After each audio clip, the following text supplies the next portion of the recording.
Over the last 12 months, this government has had to deal with a variety of legislation that just isn't fit for purpose. The Legacy Act is one example of this. It's made false promises that are undeliverable.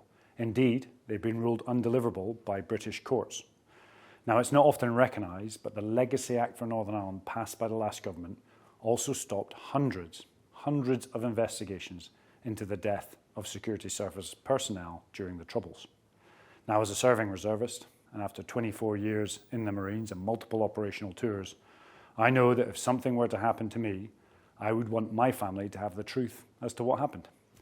The reality: mothers, fathers, brothers and sisters of loved ones who were lost in the Troubles have had that quest for truth cut short by the last government's legislation.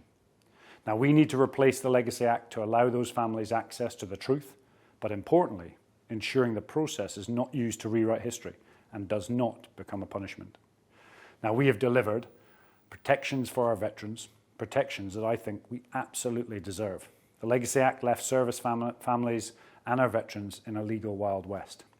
So our replacement legislation will fundamentally reform the Legacy Commission, and it will enable families to seek answers while ensuring our armed forces community are not let down again. Now, let me walk you through the 6 key elements that we worked so hard to get through, and we've worked with the RBL, with veterans communities, with charities to ensure we get the strongest possible protections.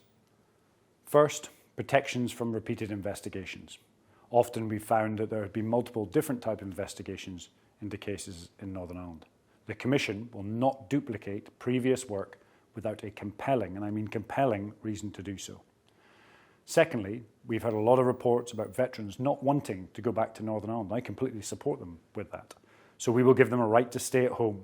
Any veteran will be able to elect to give evidence via video link, and no veteran at all, will be forced to travel to Northern Ireland as a witness. Thirdly, a lot of individuals don't want their names out there or to be known to be involved in the system. And so anonymity when giving evidence will be a criteria. The fourth is that we've had a lot of reports of veterans, just the police turning up on the door out of the blue or receiving a letter to be called forward to help get to the truth or provide evidence. Well, we'll protect the veteran community from cold calling.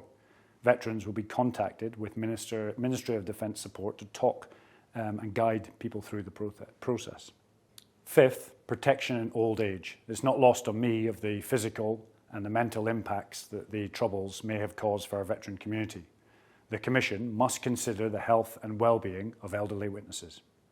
6, we've got to ensure our veterans' voices are heard and the context is understood. Too many times incidents are taken out of context of the visceral nature of the Troubles in Northern Ireland.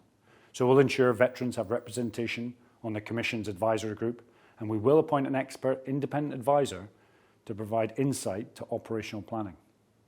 As ever, we will continue to provide the legal and welfare support for anybody in the veterans community that is involved in this process. Now, we've secured unprecedented commitments from the Irish government, which could finally provide answers about terrorist murders of UK service personnel and citizens. The Rewriting the Legacy Act allows us to get to the truth. Now, I served in Northern Ireland. I serve now as a reservist, and I'm now at your service as a minister in this government. You have my commitment to all those who serve with honour in Northern Ireland.